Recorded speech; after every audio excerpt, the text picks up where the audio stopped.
Hello everyone, welcome to ACE Online and welcome to daily current affairs session. So, we will see the current affairs of yesterday as well as today in this particular session, right. So, what are all the articles that we are going to cover today? Let us see in a brief manner. BIMSTEC, international relations as well as international grouping, right. So, this article we will see, this is the first one.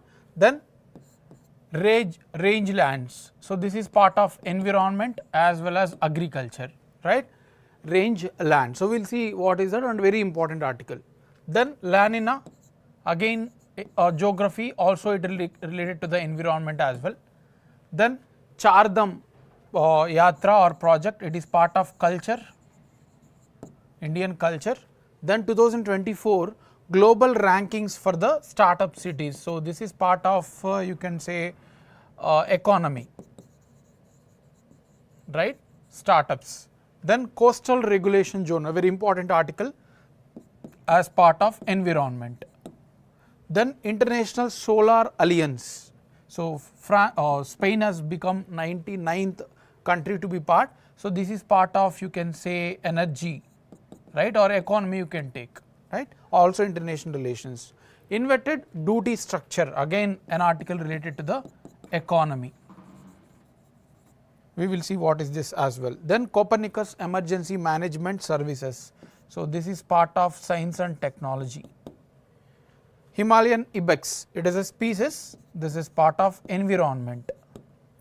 And then we have some factual pointers, finally practice questions. So, these are all the articles that we are going to cover today. I hope my voice as well as video is clear, right. Yeah, very good evening Srinath, welcome to the session. So, let us start with the first article, that is BIMSTEC. So, recently for any organization, I mean keeping the context apart. So, if you are launching any organization or any institution, any group, there should be a charter, right. So, there should be a rules and regulations, there should be a provisions where how it will work and who can be the members. So, everything related to that, it is called as a charter. We have a grouping, international grouping, BIMSTEC, Bay of Bengal Initiative for Multi-Sector Technological Economic Cooperation. So, this was launched way back in 1997, but there is no rule book or charter till date. In 2022, not till date, 2020 till 2022, we do not have any charter, but it was in the recent times, in the 5th meeting of this BIMSTEC ministerial meeting, they have established the charter finally after many years. So, that is why it has become the context now. It is going to be implemented from May 20th. Recently, Nepal, which is also a member, has agreed, the last country to give ratification. All the countries of this group has already ratified, but recently Nepal also approved, and that is why BIMSTEC charter has got implemented, right. So, now before going into this charter, let us know about the Bay of Bengal Initiative for Multi-Sector Technical and Economic Cooperation.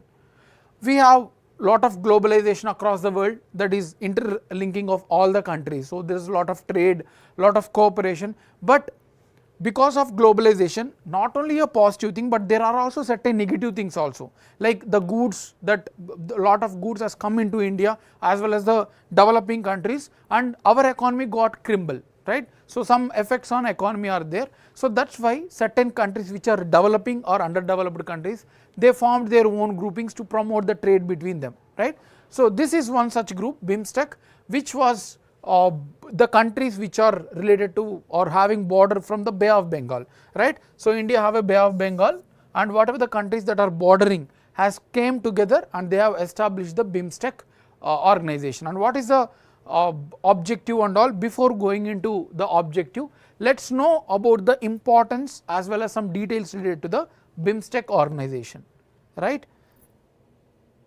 Yeah, very good evening, welcome to the session. So, we have countries Bangladesh, Myanmar, Nepal, India, Thailand, and then Sri Lanka, and one more country, yes, Bhutan. So, these are the countries, total 7 countries are part of this BIMSTEC, right. So, these are the countries, you can see here red mark, and this is a very important because certain important data are there related to the BIMSTEC. So, it was founded in 1997. What is the objective? I just said it is to promote trade and economically to cooperate among those countries only. Like goods from Myanmar will be easy to enter into India, goods from India is easy to enter into Sri Lanka. So all these countries together has become an union, right. So it is not completely an economic union, rather cooperation between the countries, right. So accounts 22% of world's population. This BIMSTEC countries holds 22% of total population of the world. Total population of the world is around 800 crores, you all know. So out of the 22% is from this particular region, right. So this is one important, and the combined GDP of these countries are $2.7 trillion. Now it is more than that, it is a little bit older data. So it is approximately $3 trillion of all the GDP of these countries, right. 1/4 of world's traded goods crosses through Bay of Bengal.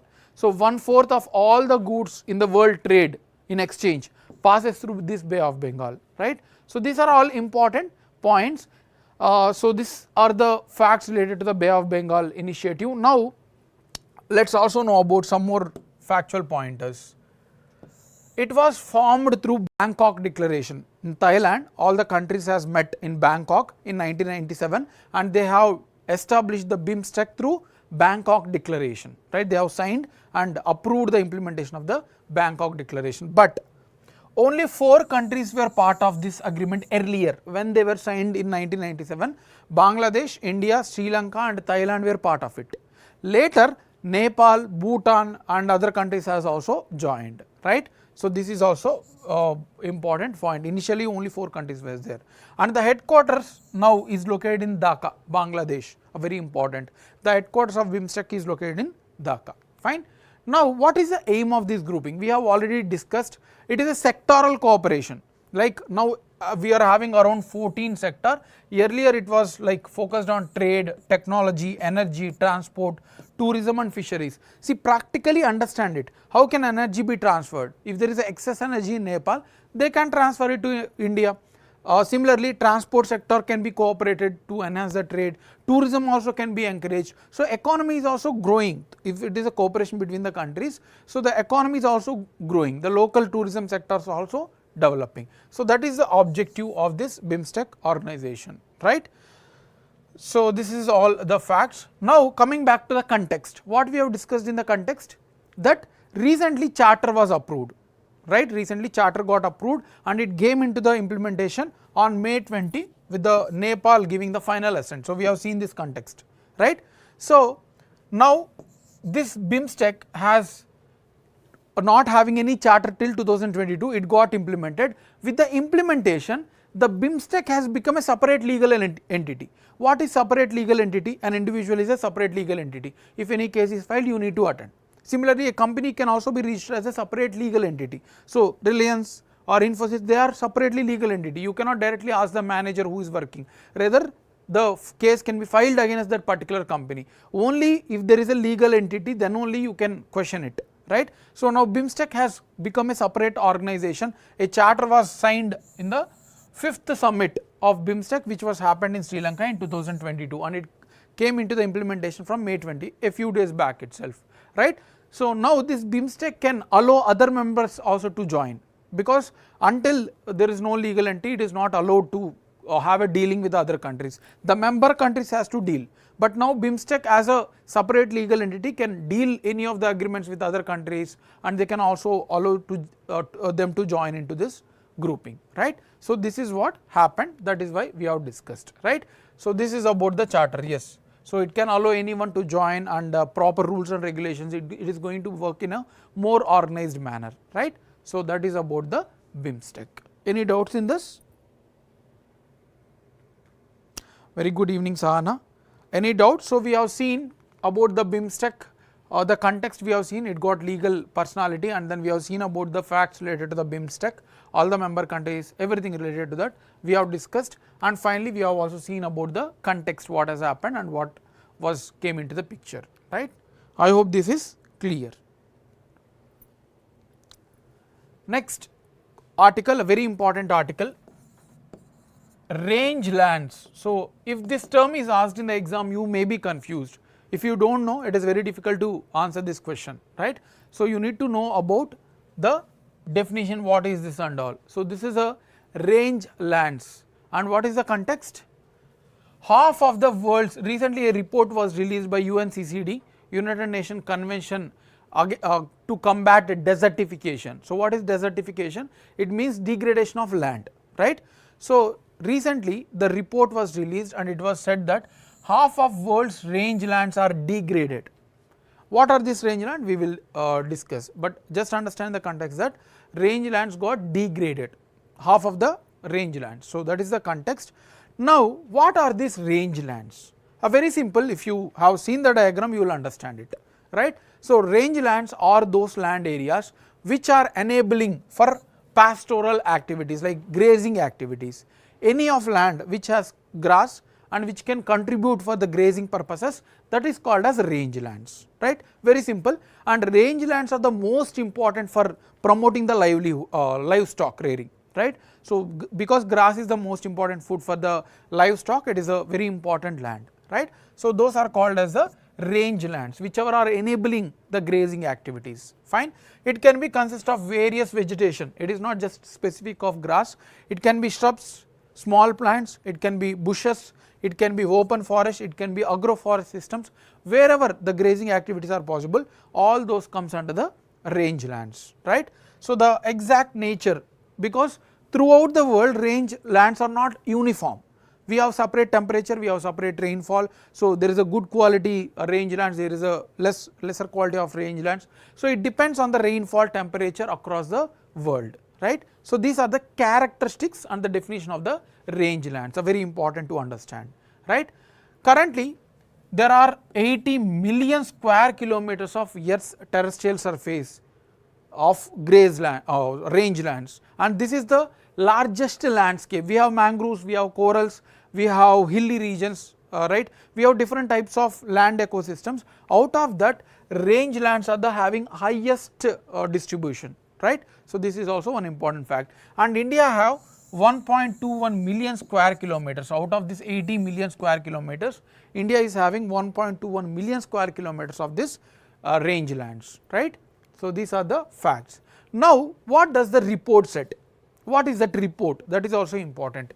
The report is titled as Global Land Outlook Thematic Report on Rangelands and Pastoralists. So this is the the title report, it is not land, it is a report, and it was released by UNCCD, United Nations Convention on Combating Desertification. So it is a separate United Nations organization which was launched by United Nations for promoting the land quality and reducing the desertification.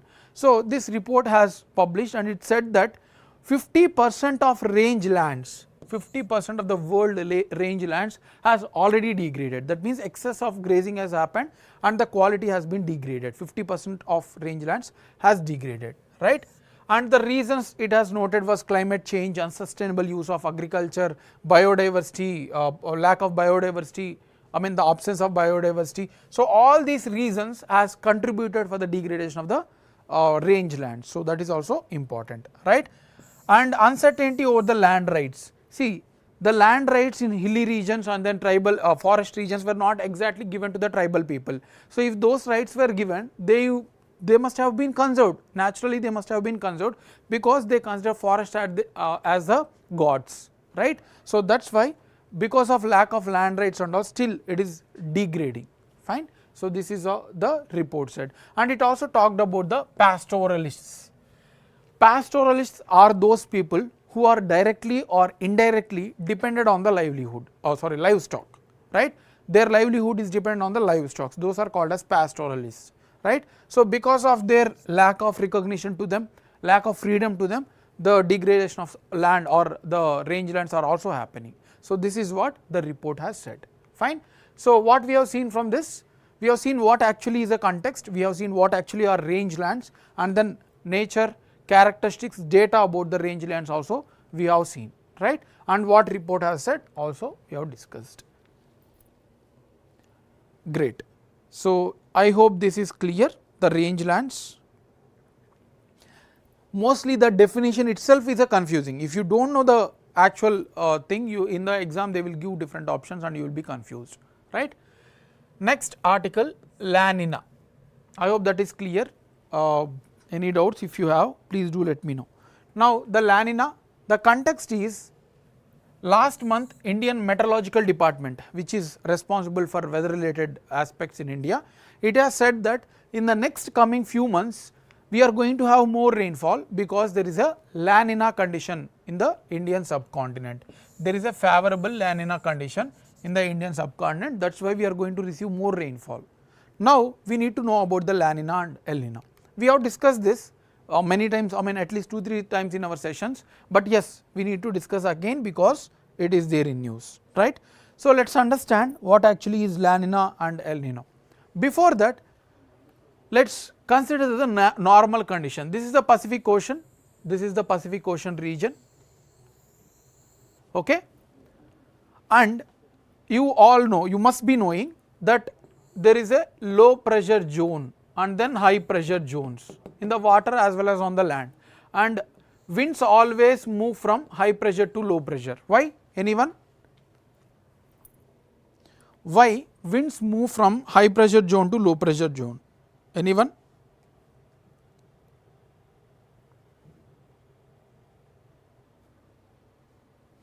Winds always rush from high pressure zone to low pressure zone. What is the reason?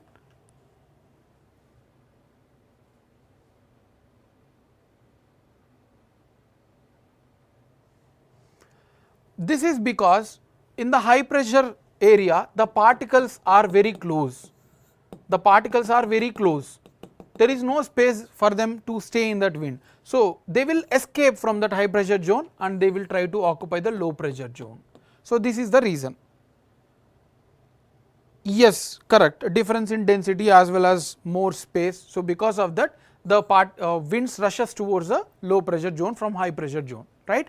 So in the normal condition there is a higher temperature in the western Pacific region compared to the eastern Pacific region. Eastern Pacific region has a colder temperatures, hence particles are very closely made up. Temperature you can take example of 10 degrees for example.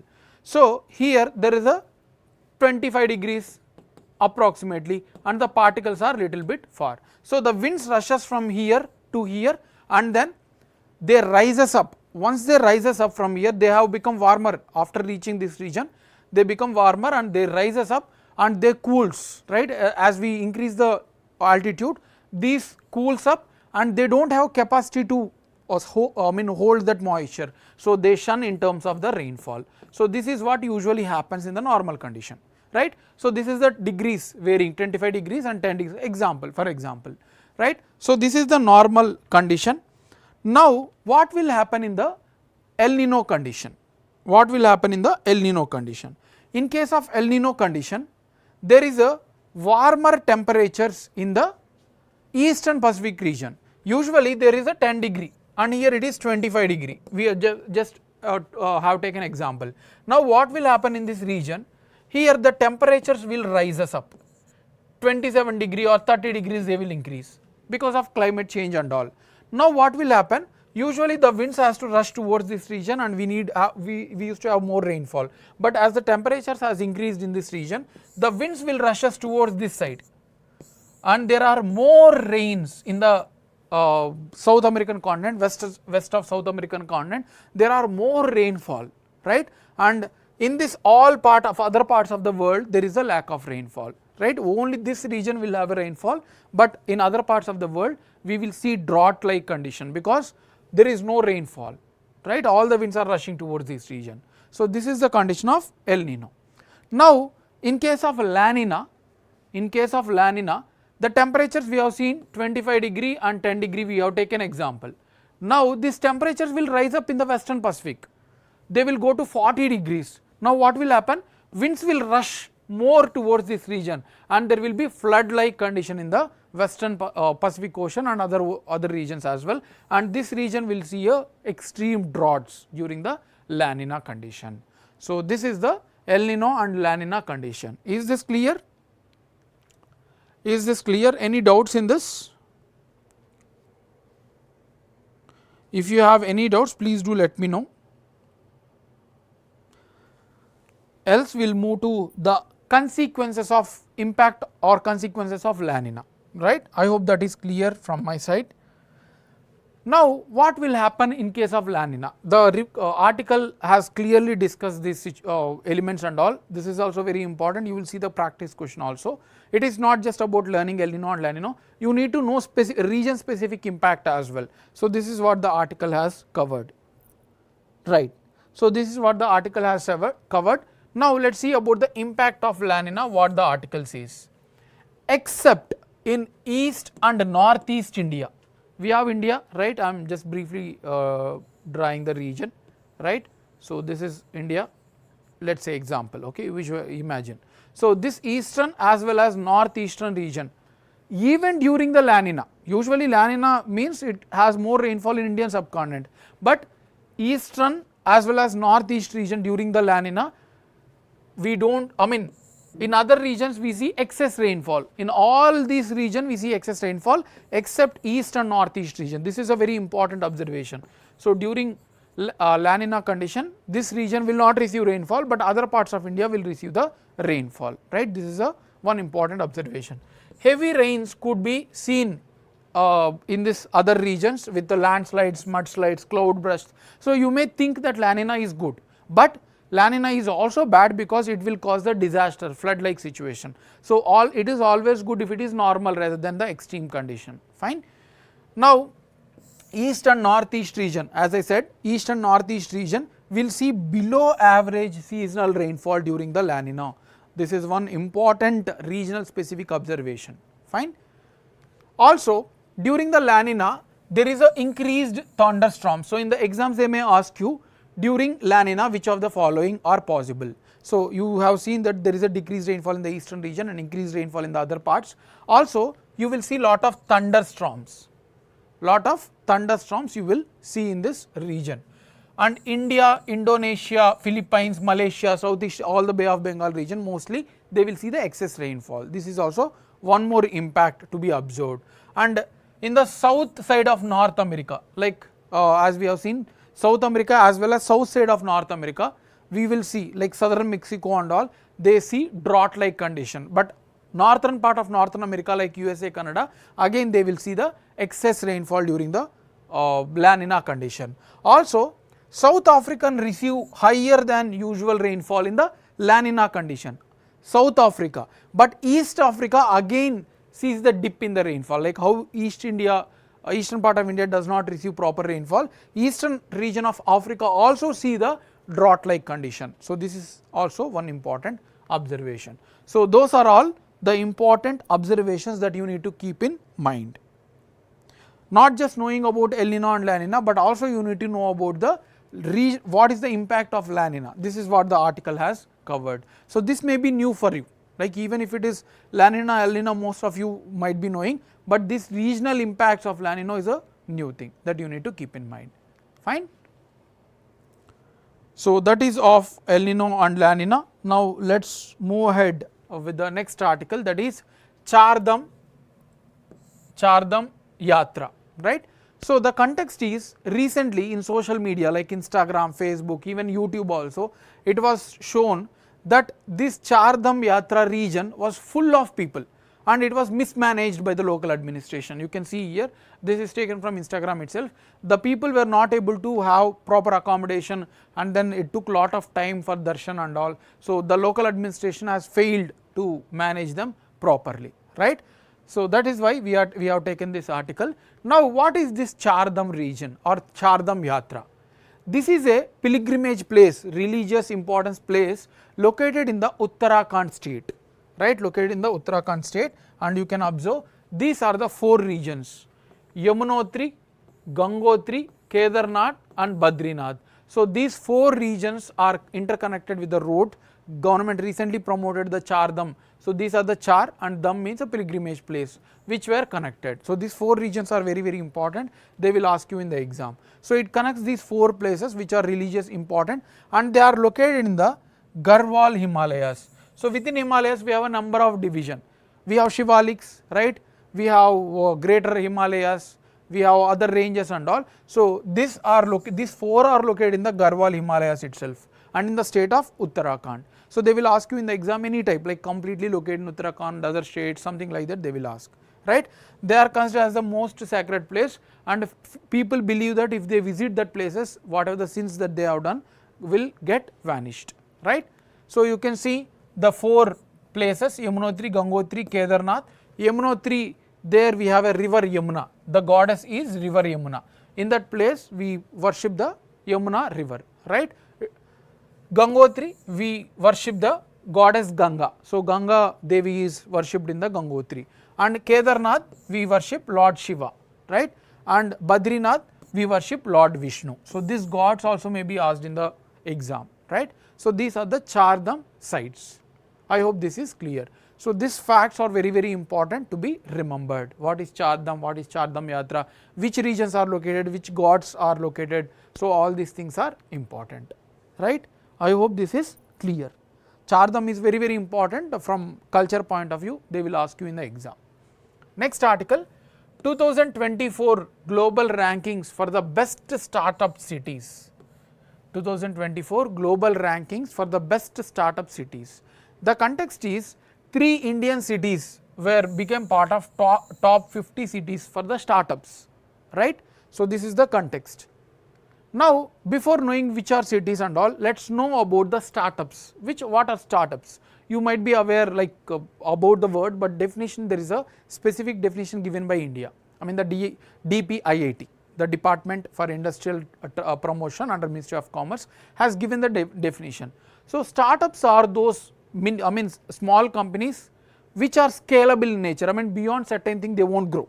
They will sustain for certain level of investments as well as growth, right? So those are scalable businesses which can scale to the certain level and having less than 10 years of age. That means the companies which they have started should have age less than 10 years. That is one condition. Also the total turnover should not exceed 100 crores. So what is turnover? The turnover is the total collections made by the company in that one particular year, right? So the turnover should not exceed 100 crores. That is also important fact. And this definition is given by DPIIT under Ministry of Commerce. Fine.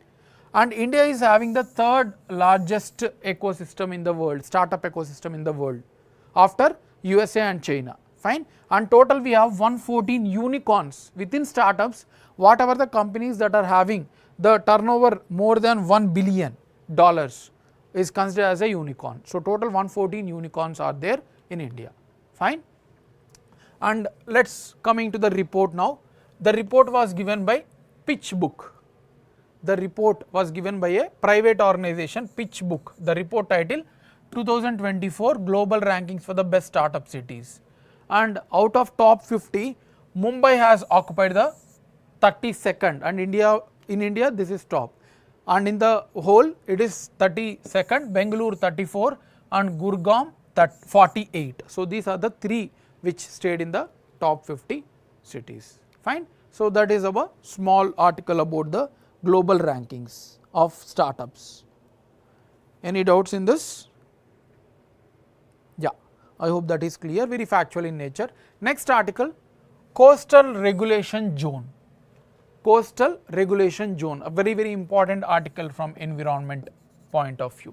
The context is National Green Tribunal, NGT, we will see that about that as well. NGT has directed Chennai city to stop the project name Chennai Shoreline Renourishment and Revitalization Project. So Chennai city has aimed to develop some tourism places and all in the beach regions, but that was stopped by NGT because it is violating the rules and regulations formed by Indian government. So that we will see now in detail. Now what is this coastal regulation zone? So we have a coastal approximately 7,516 kilometers. So coastal regulation zones are the rules framed by the Indian government to manage the coastal regions of India. Those are called as coastal regulation zones, and these were issued under Environmental Protection Act 1986, not under any act but Environmental Protection Act, right, by the Ministry of Environment. Now the rules has been updated twice in 2011 as well as 2019. Now the classification is also very, very important. There are total 6 classification, very important this one to remember. Coastal Regulation Zone 1A, 1B and then Coastal Regulation Zone 2, coastal regulation zone 3, 4A and 4B. So total 6 coastal regulation zones are classified by the coastal regulation rules of 2011. First one is coastal regulation zone 1A.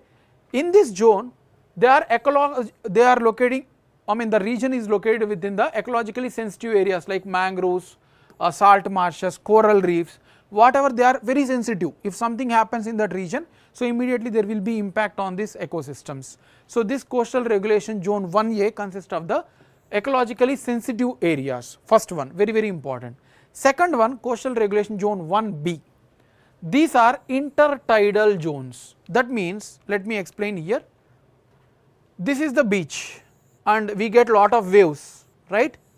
We got tides as well, tides and waves as well. So the high tides are those water upliftments because of the attraction between sun, moon and earth. So every day there will be high tide, there will be a low tide. Whenever there is a high tide, they enter to the very interior, the water reaching is towards the land. This is the high tide, this is high tide. So in 24 hours, whichever is reaching the nearest to the land, so that is called as the high tide. And there will be also low tide. In that particular day, there will be low tide where it reaches only till that region. So this is all coast, right? So only till certain region.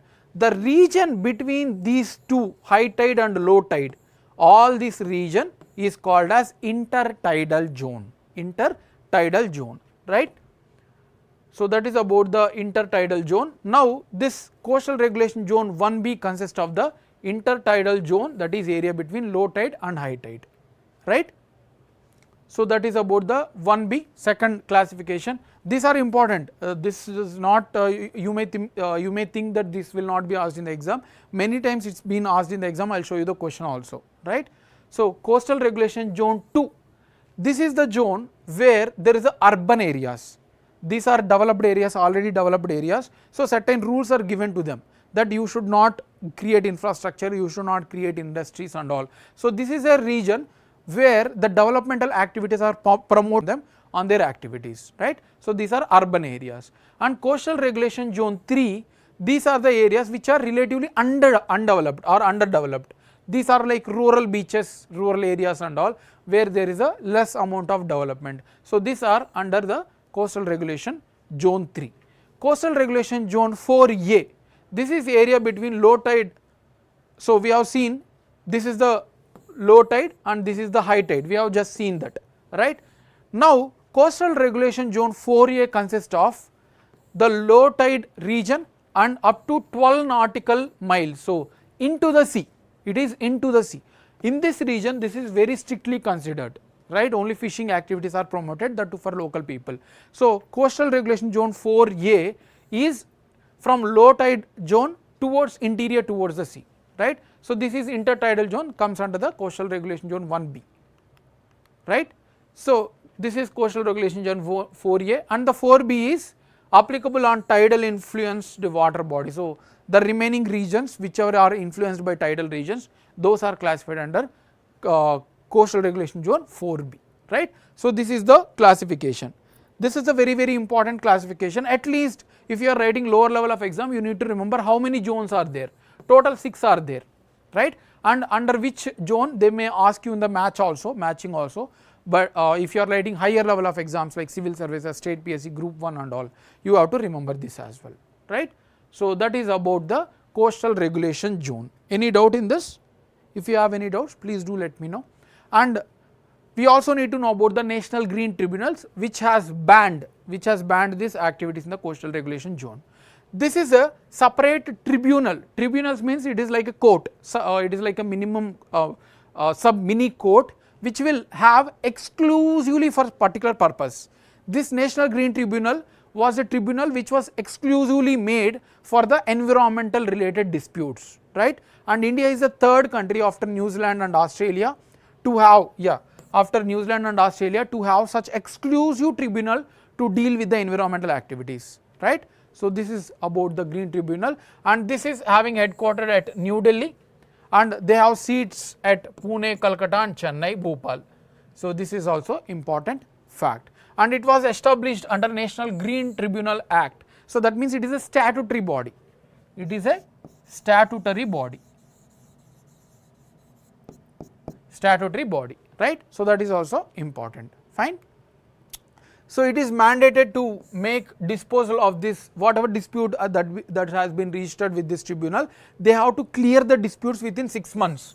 You all know that Indian courts have a lot of disputes and they mug up for they have compiled or stayed for more than years and years, but this has to be disposed within 6 years. This is a mandatory condition on National Green Tribunal. Fine. So that is of National Green Tribunal. And now composition. Who consists of this National Green Tribunals? Which members takes care of this? This is comprised of chairperson, judicial members and expert members. Fine, that is a very generic. But who are appointed? Like these are appointed by the central government in consultation with the Chief Justice of India. This is important fact. These are appointed by, the members are appointed by central government with the consultation of the Chief Justice of India, that is Supreme Court Chief Justice, right. Now the office they hold for 5 years, the total term of these members are 5 years. So this is also important. Powers and jurisdictions, as I said, they deal with any of the environmental related disputes. Anyone can claim, anyone can go and register a complaint. So it will deal with any of the environmental activities, right. So that is about the National Green Tribunals, and then coastal regulation zones as well. A very important article, you can expect certain questions from it. Yeah. Moving to the next article, that is International Solar Alliance. International Solar Alliance. Why we have taken this article? Because Spain has become 99th member of International Solar Alliance, right. So this is the important fact also. Now what is this International Solar Alliance? This is the initiative launched by Indian government and France government in 2015 on the sidelines of Paris Summit, UNFCCC. So you all know, we have discussed many times, UNFCCC every year they meet, right, in the December, and in one such meeting COP21 has happened in Paris, France. So India and France together has launched this International Solar Alliance in 2015. And what is the objective? Very simple objective, the name itself says, to promote the solar energy. Now we are having lot of energy derived from the fossil fuels, right. So it is having impact on climate because of greenhouse gases and all. But now we are shifting to the solar energy, hydrogen energy and all. So that is why with the aim to promote solar energy across the world, this organization or international organization was, intergovernmental organization was launched by India and France. Later many countries have joined, and now it allows any member of United Nations to join. Earlier only the tropical regions like Tropic of Cancer and Tropic of Capricorn, whatever the countries that lies in this region were allowed, but now any of the United Nations members can join it, right. So this is also important fact. Its headquarters is located in the Gurgaon, right, near New Delhi, national capital region. So Gurgaon is the headquarters. Fine. Now very important other thing, it is guided by the Towards 1000 strategy. They will ask you in the exam, what is Towards 1000 strategy? That is also need to be remembered. So there is a lot of 1000 related things which were kept objective under International Solar Alliance. One is to mobilize $1,000 billion investment in the solar energy by 2030. So $1,000 billion want to be mobilized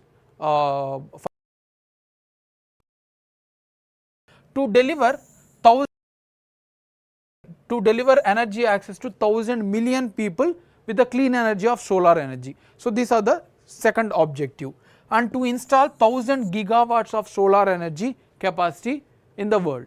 Can anyone tell the answer, what is the current capacity of solar energy in India in terms of gigawatts? What is the current capacity? We are aiming to promote 1,000 gigawatts throughout the world, and what is the India's contribution as of now? Can anyone answer this?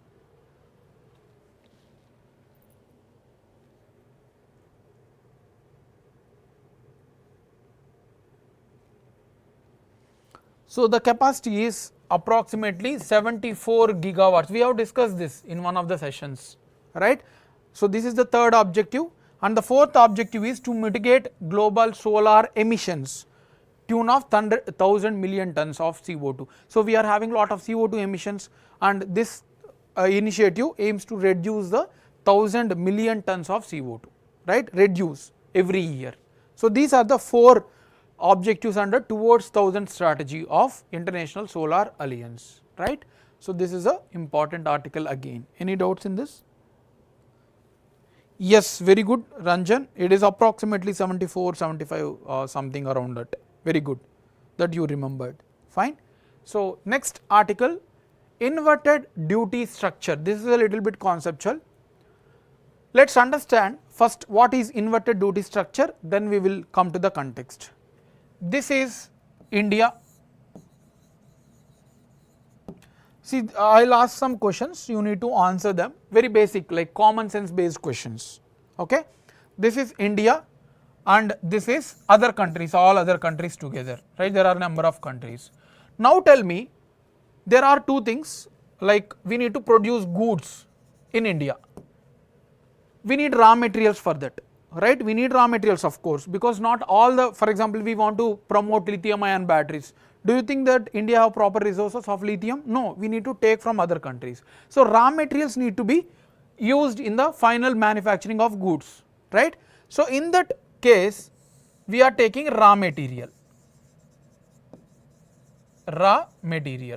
right, from other countries, not for all goods, for certain goods, fine. Now, these are the manufactured goods. There are lithium ion batteries from where we are getting, like directly manufactured lithium ion batteries. Now, the question I am asking, is it good directly to import the lithium ion batteries, the final goods, to India, or is it better to take raw materials and do manufacture from India? Which one is better?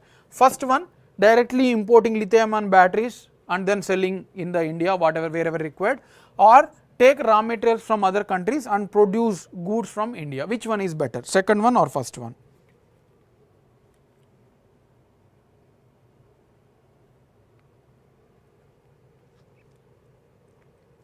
See, this is how you need to grill your mind, then only you will have an analytical mindset in the exam. You cannot answer all the questions factually, you need to understand the concept or the application part. Which one is better?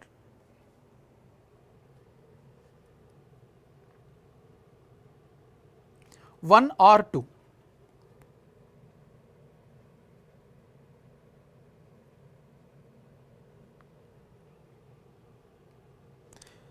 Yes, Srinath has answered, it is better to import raw material, fine. So, that is actually good thing. Yes, Ranjan, you are also correct. We need to take raw material. Why? What is the reason? Anyone? The reason is very simple.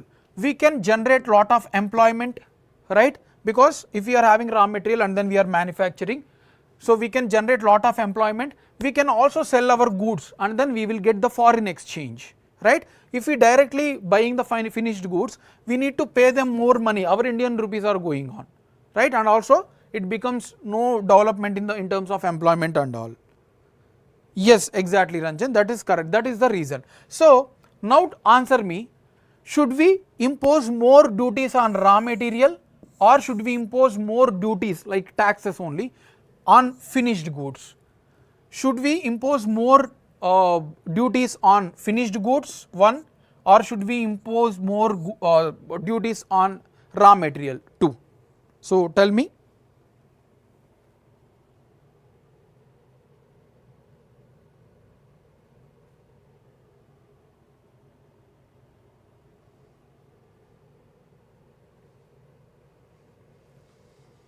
On which category we need to impose more duties? So, it is very direct, we need to impose more duties on these finished goods, so that Indian companies will not depend or will not try to take this one, rather they will try to take raw materials or then they themselves try to manufacture.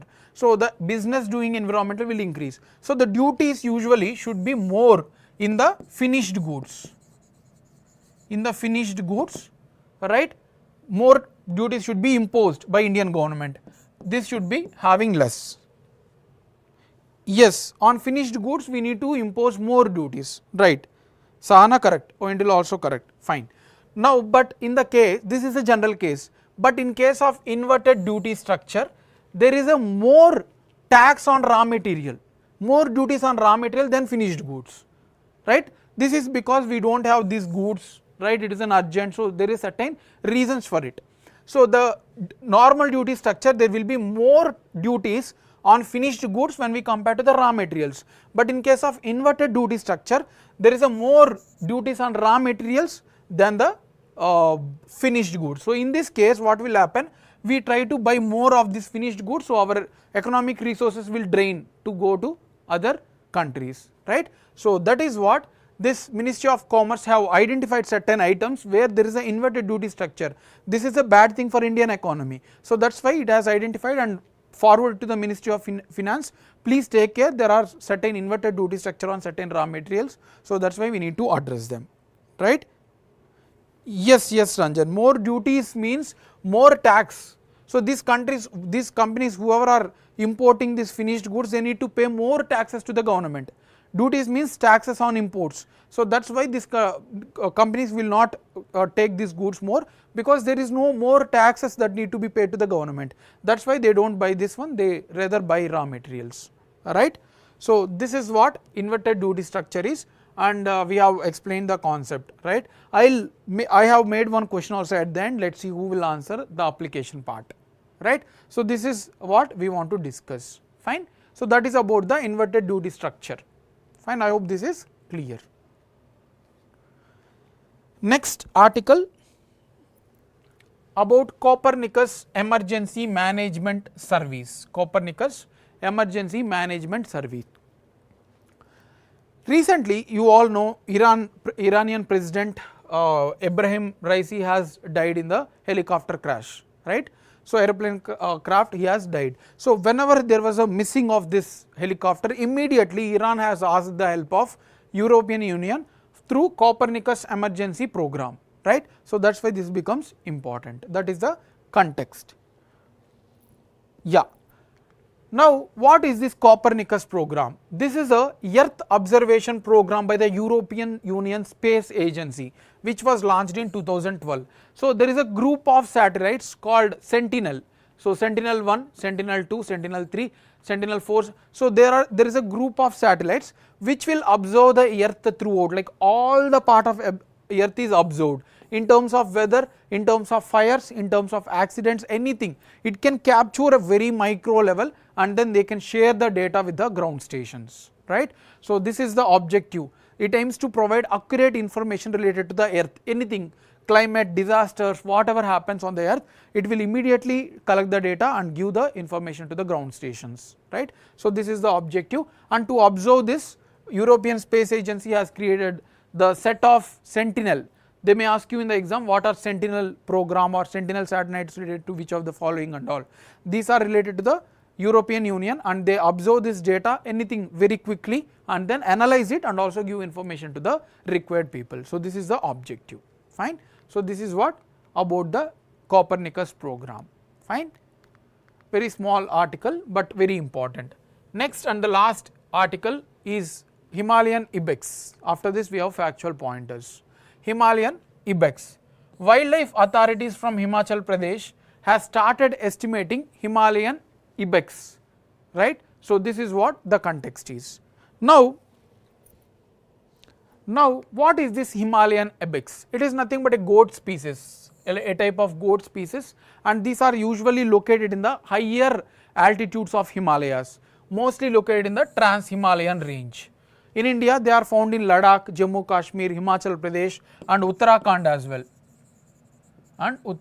well. So they may ask you, Himalayan Ibex is located in which part of Himalayas? So it is the western part of Himalayas in the higher altitudes, right. But they are not just found in India, they are also found in other countries like Myanmar, Nepal, Pakistan, Bhutan, China as well. It is not specific to India, and IUCN status is least concern, and under Wildlife Protection Act it was protected under Schedule 1. So this is about the Himalayan Ibex. So this is of today's article. Now let us move to the factual pointers. We have a good number of factual pointers today. Before solving the questions, let us see the factual pointers. India, any doubts in this, like till now, any article, any conceptual thing, Anyone, if you have any doubts, please do let me know. Okay. Yeah, factual pointers now. India has initiated discussions with the Sri Lanka to acquire graphite mines. So, they may ask you in the exam, with which Indian neighbor India has recently agreed for graphite mines and all.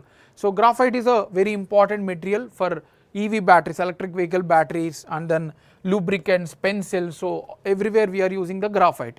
So, to acquire for requirement of mining, Sri Lanka does not have technology and resources. That is why India is in talks with them to extract the graphite, and this is one of the 30 critical minerals that India has recognized, right, and it is a good conductor of electricity, and also it is resistant to the chemical attack, right. This is quality of graphite. Fine. Next fact, Malaysia is aiming to improve environmental image by putting forward orangutan diplomacy, a type of animal diplomacy. So, animal diplomacy means it is a diplomacy, a type of diplomacy where it increases the relation between the two countries through exchange of animals. For example, certain countries may not having certain species, like we recently got deployed cheetahs from South America as well as Namibia. So, we had a good relation, we developed a good relation with Namibia and South Africa. So, in future we may help them in some other manner, right. So, this animal distribution between the countries will also enhances the diplomacy between two countries. So, one such diplomacy has happened through orangutan, where Malaysia is aiming to give or export to certain countries, right. So, this is what happened. They may ask you what is animal diplomacy, which country has recently promoted orangutan diplomacy, something like that they may ask. Fine.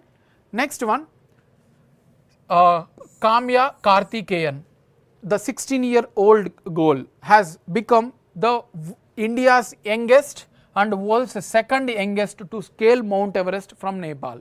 So, from Nepal side, she became the second youngest person Mount Everest.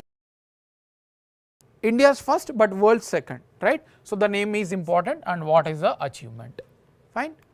Next one, there is a vaccine R21 matrix M.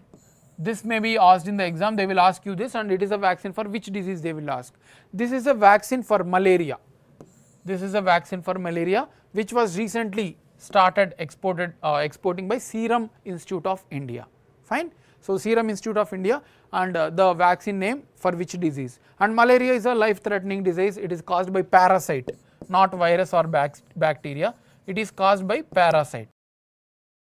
So, this is spreads through mosquitoes. Fine. Next one, report about travel tourism, very important report they will ask you in the exam. So, it is released by World Economic Forum, Travel and Tourism Development Index. It was released by World Economic Forum, and it aims to promote estimate the how friendly a country is related to the tourism, right. And India has ranked 39 in 2024. So, India rank is important.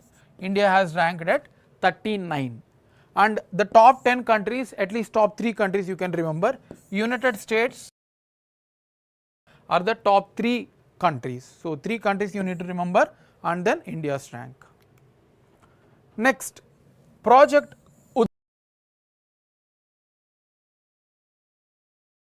New Delhi, and what is this project?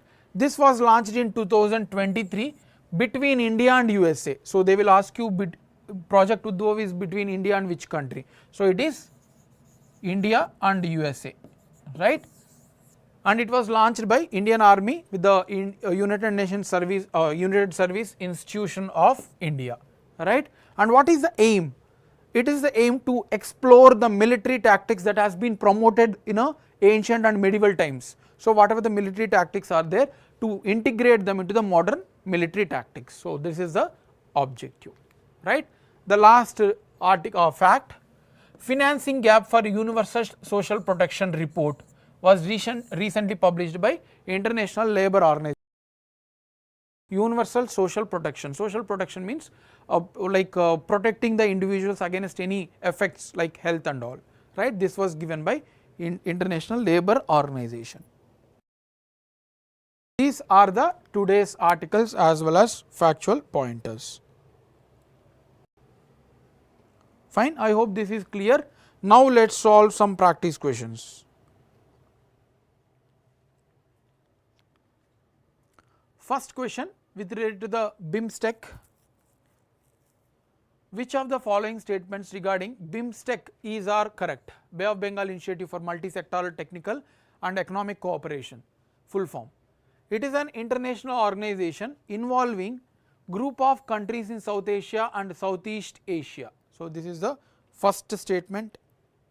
Second statement, all countries with whom India shares international border are the members of the organization. So, this is the second statement. Bangladesh, India, Sri Lanka and Thailand were the original members of the organization. So, this is what the statements are. So, what is the answer for this? Anyone?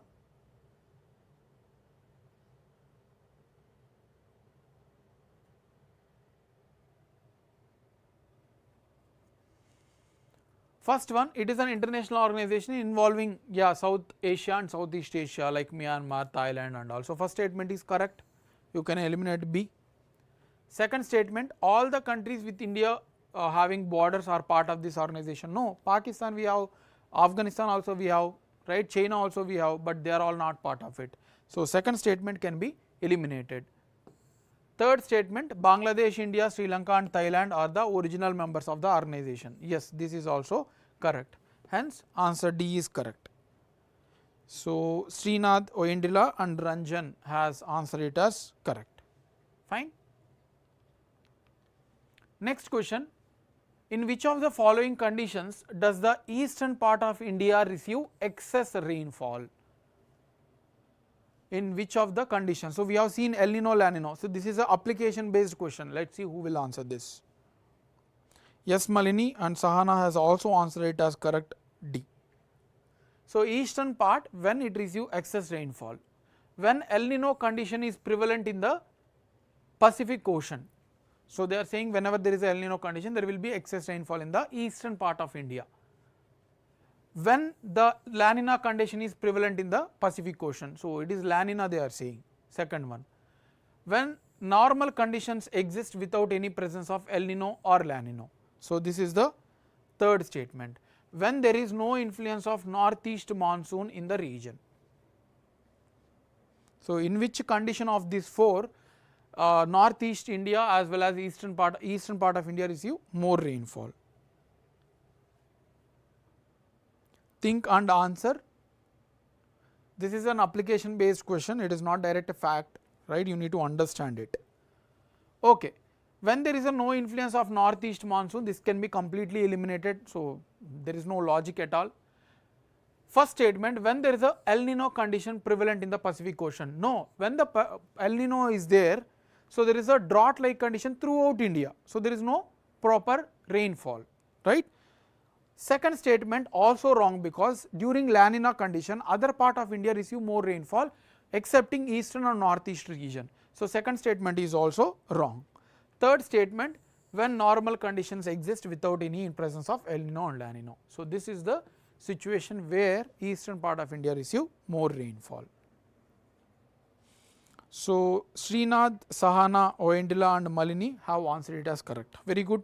So, such type of questions if you answer, that gives really a good what you call status of your understanding, right. Next one, yes, Malini have also answered correct. Which of the following pilgrimage place is not part of Chardam Yatra?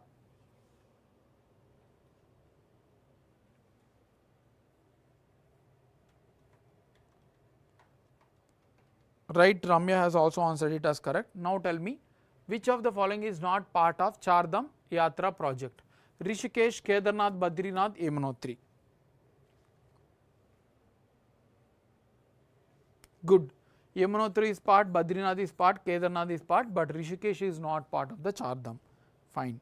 So, Sahana, Srinath, Ramya, Oyendila, Malini, all of you have answered it as correct. Very good. Now, again an application based question. I want more answer from you. Ranjan, yes, correct. Let us see who will answer this question. If there is a inverted duty structure on any particular goods, there is a inverted duty structure on particular goods, it implies what? It implies what? The finished goods of that particular goods has higher import costs in the domestic markets. So, understand this, I will take some time, like 1 minute you can think, and then each of the statement test it and answer it.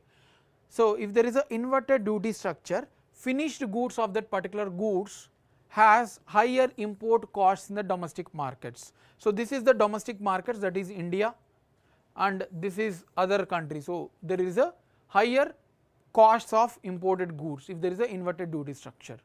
Second one, the export costs of those goods become cheaper. So, those goods which are having inverted duty structure, the export become cheaper, they are saying. The export costs of those goods become dearer, that means expensive. The export of those goods will become expensive.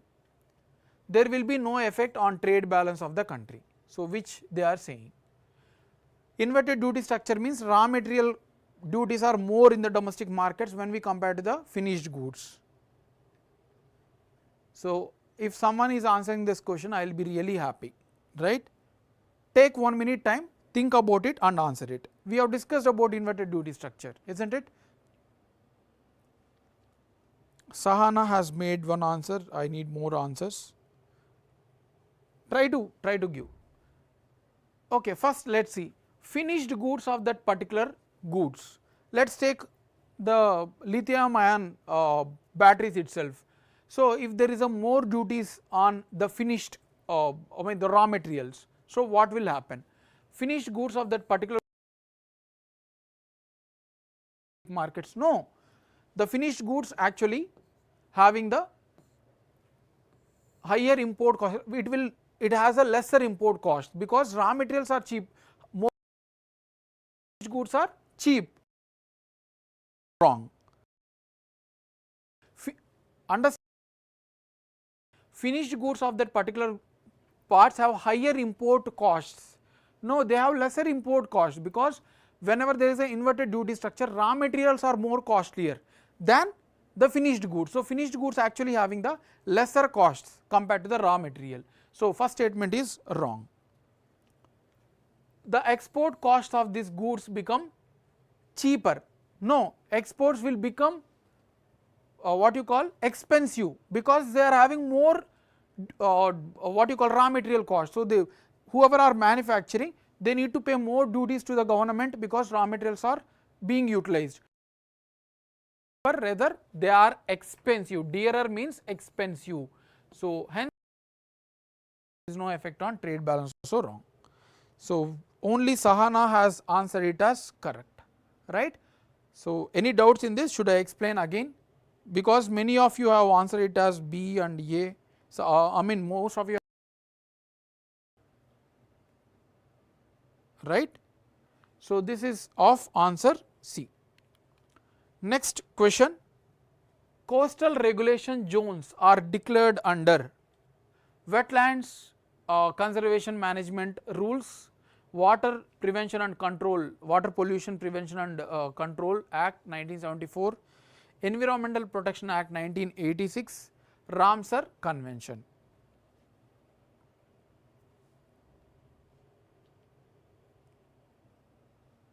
A very simple question, I am hoping you will be answering this question.